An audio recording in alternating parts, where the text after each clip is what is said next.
سمع و بصر نے مولانا سید ابو العلا مودودی رحمت اللہ علیہ کی مشہور تفسیر تفہیم القرآن کی 6 جلدوں کو 6 آڈیو سی ڈی MP3 کی شکل میں تیار کیا ہے۔ بسم اللہ الرحمن الرحیم، اللہ کے نام سے جو رحمان اور رحیم ہے۔ الف لام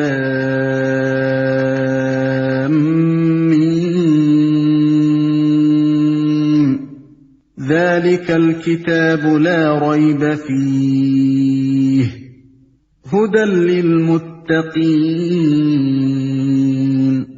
الذين يؤمنون بالغيب ويقيمون الصلاة ومما رزقناهم ينفقون۔ یہ اللہ کی کتاب ہے، اس میں کوئی شک نہیں ہے، ہدایت ہے ان پرہیزگاروں کے لیے جو غیب پر ایمان لاتے ہیں، نماز قائم کرتے ہیں، جو رزق ہم نے ان کو دیا ہے اس میں سے خرچ کرتے ہیں۔ الف لام میم، یہ حروف مقطعات قرآن مجید کی بعض صورتوں کے آغاز میں پائے جاتے ہیں۔ جس زمانے میں قرآن مجید نازل ہوا ہے اس دور کے اسالیب بیان میں اس طرح کے حروف مقطعات کا استعمال عام طور پر معروف تھا۔ خطیب اور شعراء دونوں اس اسلوب سے کام لیتے تھے، چنانچہ اب بھی کلام جاہلیت کے جو نمونے محفوظ ہیں ان میں اس کی مثالیں ہمیں ملتی ہیں۔ اس استعمال عام کی وجہ سے یہ مقطعات کوئی چیزتا نہ تھے جس کو بولنے والے کے سوا کوئی نہ سمجھتا ہو، بلکہ سامعین بالعموم جانتے تھے کہ ان سے مراد کیا ہے۔ یہی وجہ ہے کہ قرآن کے خلاف نبی صلی اللہ علیہ وسلم کے ہم اصل مخالفین میں سے کسی نے بھی یہ اعتراض کبھی نہیں کیا کہ یہ بے معنی حروف کیسے ہیں جو تم بعض صورتوں کی ابتدا میں بولتے ہو، اور یہی وجہ ہے کہ صحابہ کرام رضوان اللہ تعالی علیہم اجمعین سے بھی ایسی کوئی روایت منقول نہیں ہے کہ انہوں نے نبی صلی اللہ علیہ وسلم سے ان کے معنی پوچھے ہوں۔ بعد میں یہ اسلوب عربی زبان میں متروک ہوتا چلا گیا اور اس بنا پر مفسرین کے لیے ان کے معنی متعین کرنا مشکل ہو گیا، لیکن یہ ظاہر ہے کہ نہ تو ان حروف کا مفہوم سمجھنے پر قرآن سے ہدایت حاصل کرنے کا انحصار ہے، اور نہ یہی بات ہے کہ اگر کوئی شخص ان کے معنی نہ جانے گا تو اس کے راہ راست پانے میں کوئی نقص رہ جائے گا۔ لہذا ایک عام ناظر کے لیے کچھ ضروری نہیں ہے کہ وہ ان کی تحقیق میں سرگرداں ہو۔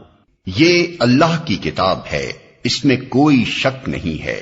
اس کا ایک سیدھا سادہ مطلب تو یہ ہے کہ بے شک یہ اللہ کی کتاب ہے، مگر ایک مطلب یہ بھی ہو سکتا ہے کہ یہ ایسی کتاب ہے جس میں شک کی کوئی بات نہیں ہے۔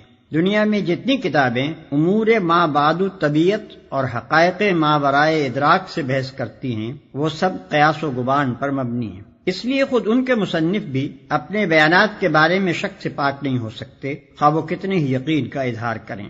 لیکن یہ ایسی کتاب ہے جو سراسر علم حقیقت پر مبنی ہے، اس کا مصنف وہ ہے جو تمام حقیقتوں کا علم رکھتا ہے، اس لیے فی الواقع اس میں شک کے لیے کوئی جگہ نہیں۔ یہ دوسری بات ہے کہ انسان اپنی نادانی کی بنا پر اس کے بیانات میں شک کریں۔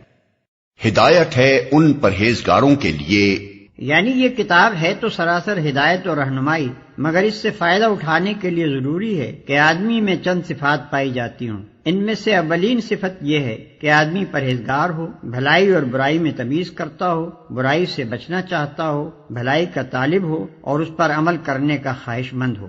رہے وہ لوگ جو دنیا میں جانوروں کی طرح جیتے ہوں، جنہیں کبھی یہ فکر لاحق نہ ہوتی ہو کہ جو کچھ وہ کر رہے ہیں وہ صحیح بھی ہے یا نہیں، بس جدھر دنیا چل رہی ہو یا جدھر خواہش نفس دھکیل دے یا جدھر قدم اٹھ جائیں اسی طرف چل پڑتے ہوں، تو ایسے لوگوں کے لیے قرآن میں کوئی رہنمائی نہیں ہے۔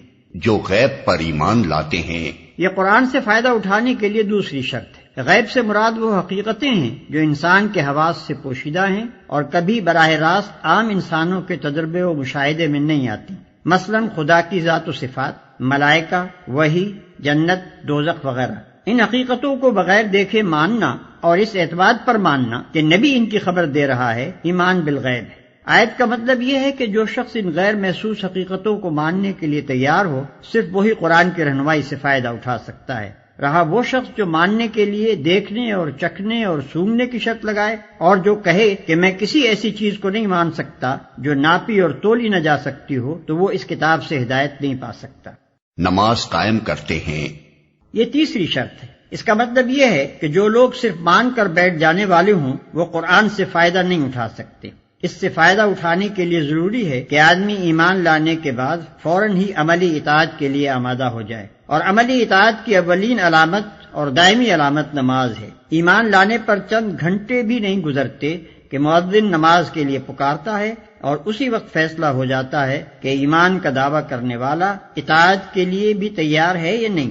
پھر یہ مؤذن روز 5 وقت پکارتا رہتا ہے، اور جب بھی انسان اس کی پکار پر لبیک نہ کہے، اسی وقت ظاہر ہو جاتا ہے کہ مدعی ایمان اطاعت سے خارج ہو گیا ہے۔ پس ترک نماز دراصل ترک اطاعت ہے، اور ظاہر بات ہے کہ جو شخص کسی کی ہدایت پر کاربند ہونے کے لیے ہی تیار نہ ہو، اس کے لیے ہدایت دینا اور نہ دینا یکساں ہے۔ یہاں یہ بھی سمجھ لینا چاہیے کہ اقامت صلاۃ ایک جامع اصطلاح ہے۔ اس کے معنی صرف یہی نہیں ہے کہ آدمی پابندی کے ساتھ نماز ادا کرے، بلکہ اس کا مطلب یہ ہے کہ اجتماعی طور پر نماز کا نظام باقاعدہ قائم کیا جائے۔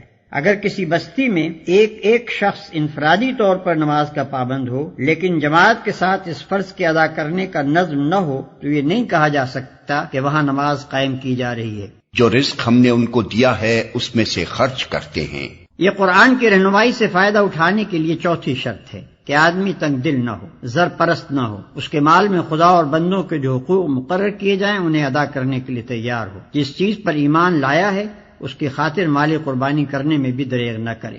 والذین یؤمنون بما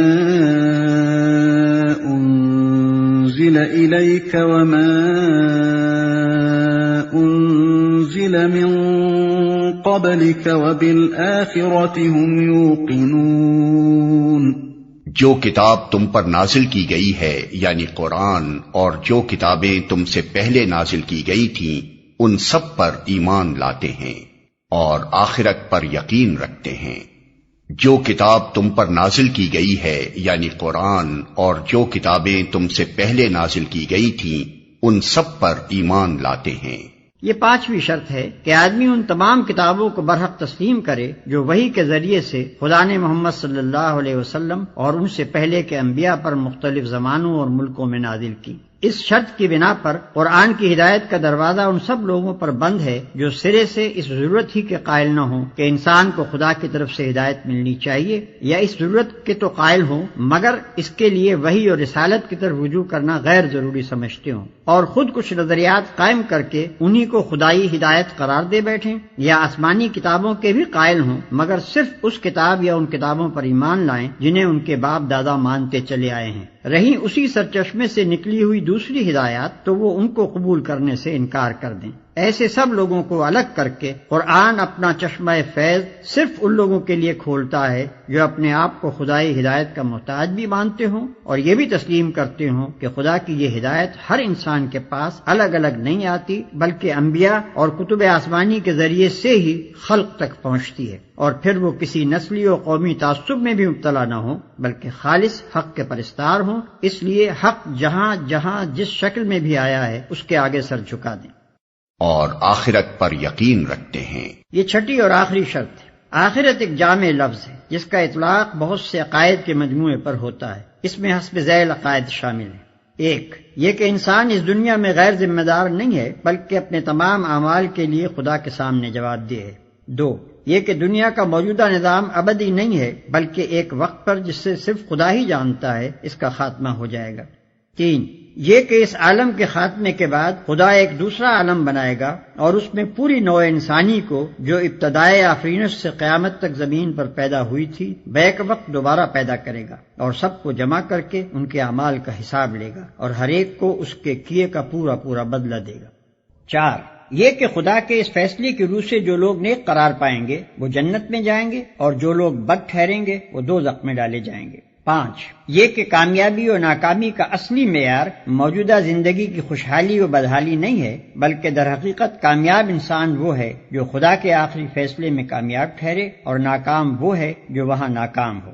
عقائد کے اس مجموعے پر جن لوگوں کو یقین نہ ہو وہ قرآن سے کوئی فائدہ نہیں اٹھا سکتے، کیونکہ ان باتوں کا انکار تو درکنار، اگر کسی کے دل میں ان کی طرف سے شک اور تذبذب کی کیفیت بھی ہو تو وہ اس راستے پر نہیں چل سکتا جو انسانی زندگی کے لیے قرآن نے تجویز کیا ہے۔ اولئک علی ھدی من ربہم واولئک ھم المفلحون۔ ایسے لوگ اپنے رب کی طرف سے راہ راست پر ہیں اور وہی فلاح پانے والے ہیں۔ ان الذين كفروا سواء عليهم أأنذرتهم ام لم تنذرهم لا يؤمنون۔ جن لوگوں نے ان باتوں کو تسلیم کرنے سے انکار کر دیا ان کے لیے یکساں ہے، خواہ تم انہیں خبردار کرو یا نہ کرو، بہرحال وہ ماننے والے نہیں ہیں۔ جن لوگوں نے ان باتوں کو تسلیم کرنے سے انکار کر دیا، یعنی وہ 6 کی 6 شرطیں جن کا ذکر اوپر ہوا ہے پوری نہ کی، اور ان سب کو یا ان میں سے کسی ایک کو بھی قبول کرنے سے انکار کر دیا۔ ختم اللہ علی قلوبہم وعلی سمعہم وعلی ابصارہم غشاوہ وعلى